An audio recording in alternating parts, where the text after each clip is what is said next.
স্বাস্থ্য অধিদপ্তর আপনার জুলাই ফাউন্ডেশনকে ঠেলে এই যে আমলারা গত 16 বছর ধরে এরা কি হাসিনার দালালি করে নাই?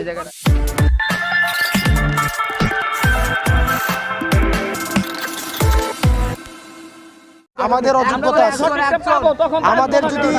আমাদের যদি অযোগ্যতা ব্যর্থতা না থাকতো আজকে দেখেন এই যে স্বাস্থ্য অধিদপ্তর আপনার জুলাই ফাউন্ডেশনকে ঠেলে এই যে আমলারা গত 16 বছর ধরে এরা কি হাসিনার দালালি করে নাই?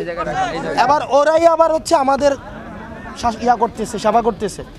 এখন দেখেন যে আমলারাদেরকে দিয়ে এই ফ্যাসিস্ট সরকার ছিল, যারা ভোটের দিনের ভোট রাতে করলো, আবার ওরাই হচ্ছে আবার কি করতেছে। এখন আপনি আমাকে গালাগালি করতে পারেন, আপনি আমাকে ভুয়া বলতে পারেন, আপনি আমাকে গালায় পাঠিয়ে দিতে পারেন, এখানে ভিউ বাড়বো, এরপর হচ্ছে নিউজ হবে যে হাসনাত আব্দুল্লাহরে ভুয়া বলে তারাই দিলেন। এটা তো অনেক এখানে বলেন তো ভুয়া হবে, ওটা হইতে পারে। এখন ভাই আমি কি বলছি এটা আমার সফলতা। এই সরকার এখানে শরীফ আছে, এখানে শরীফ, শরীফ তুই আসছিস এখানে, ওর সাথে আমার যোগাযোগ হয়।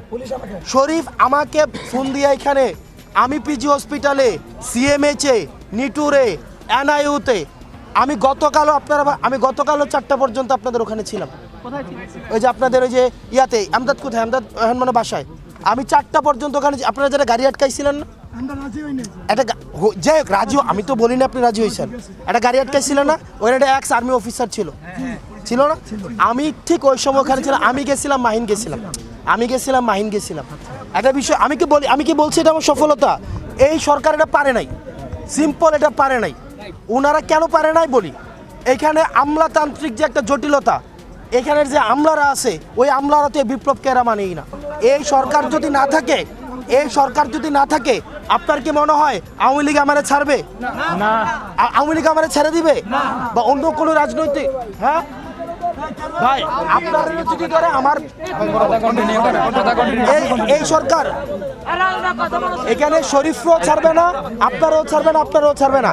আপনি যে এবং এখানে আসে না যে গণঅভ্যুত্থান হয়েছে, এই যে গণঅভ্যুত্থান হয়েছে এটাকে তো অস্বীকারও করা হইতেছে না, হইতেছে কিনা? ভাই আমি আপনার একটা কথা লিখে দেই, আপনি আমারে ভাই আমি পারলে এটা করতে পারি, কি করতে পারি জানেন? কিছু অস্ত্র কিনে আপনাদের কিছু অস্ত্র দেই, আমি নিজেও কিছু অস্ত্র নেই, অস্ত্র কিনা নিয়ে তারপর হচ্ছে এই যে সচিবগুলারে ধরি, এই ইয়াগুলারে ধরি, এখন টাকা দিবি, এটা করতে পারি। আমার এইটাই করার আছে।